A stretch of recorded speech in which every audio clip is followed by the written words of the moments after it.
Hello అందరికీ, అందరూ ఎలా ఉన్నారు? నేనైతే చాలా బాగున్నాను. నేను మీ లేడీ అడ్వకేట్ భవానీ పూజారి.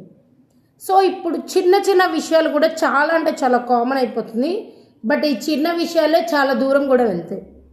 సో చాలా మందిని పరువు తీసేలాగా బిహేవ్ చేయడం, వాళ్ళ పరువు తీయడం, వాళ్ళ పరువుకి భంగం కలిగించడం, ఇండైరెక్ట్గా వాళ్ళ పరువు పోయేలాగా మాట్లాడడం. అంటే లైక్ ఒక దట్ పర్టికులర్ మనిషి గురించి ఇంకో పర్సన్ దగ్గర వాళ్ళని బ్యాడ్గా పోర్ట్రే చేస్తూ మాట్లాడడం, అండ్ సోషల్ మీడియాలో వాళ్ళ పరువు పోయేలాగా పోస్టులు పెట్టడం.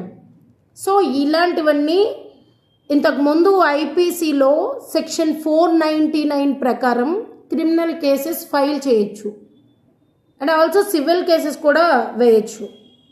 ఇప్పుడు బిఎన్ఎస్ సెక్షన్ 356 వచ్చాక చాలా మార్పులు వచ్చాయి. సో ఇలాంటి వాళ్ళ మీద మీరు కంప్లైంట్ చేయొచ్చు, మీరు క్రిమినల్ కేసెస్ పెట్టచ్చు. మీరు ఎటువంటి విషయంలో భయపడాల్సిన అవసరం లేదు. మీకు ఈ విషయంలో చట్టం మీకు అండగా నిలబడుతుంది. ఐ హోప్ ఇది అందరికీ యూజ్ అవుతుంది అనుకుంటున్నాను. Thank you so much.